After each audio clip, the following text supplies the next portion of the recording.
કેશોદમાં તારીખ 31/1/2026 ને શનિવારના રોજ શ્રી વિશ્વકર્મા જયંતિ ઉત્સવ ઉજવવામાં આવ્યો હતો।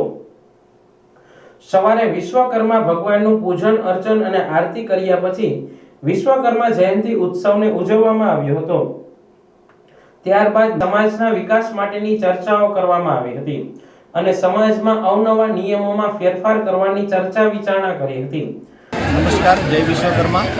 આજે વિશ્વકર્મા જયંતિ નિમિત્તે કેશોદ શહેરમાં શ્રી વિશ્વકર્મા યુવક મંડળ અને ટ્રસ્ટી મંડળ અને કારોબારીના સૌના સહકારથી વિશ્વકર્મા જયંતિનું આયોજન કરવામાં આવેલું છે। આ કાર્યક્રમની અંદર કેશોદ શહેર અને આસપાસના ગ્રામ્ય વિસ્તારના પણ કેટલાક નાગરિકો પધાર્યા છે। તેમજ આમંત્રિત મહેમાનોમાં માનનીય કેશોદ વિસ્તારના ધારાસભ્ય શ્રી દેવાભાઈ, કેશોદ નગરપાલિકાના સદસ્ય શ્રી વિવેકભાઈ તેમજ જૂનાગઢથી રૂહીબેન જેઓ પ્રખ્યાત યુટ્યુબર છે તેઓ પણ પધાર્યા છે।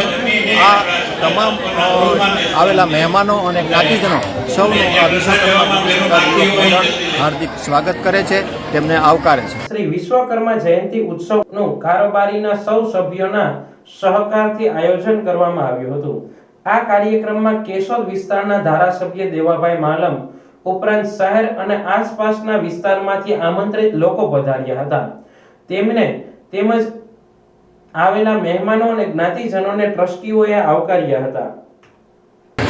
હું ધીરજલાલ ગોવિંદભાઈ જીતાપરા, મેનેજિંગ ટ્રસ્ટી ગુર્જર સુતાર સમાજ કેશોદ।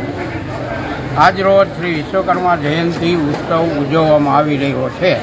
સવારે દાદા વિશ્વકર્મા દાદાનું પૂજન અર્ચન અને આરતી કર્યા બાદ સભા બોલાવવામાં આવેલો, જેમાં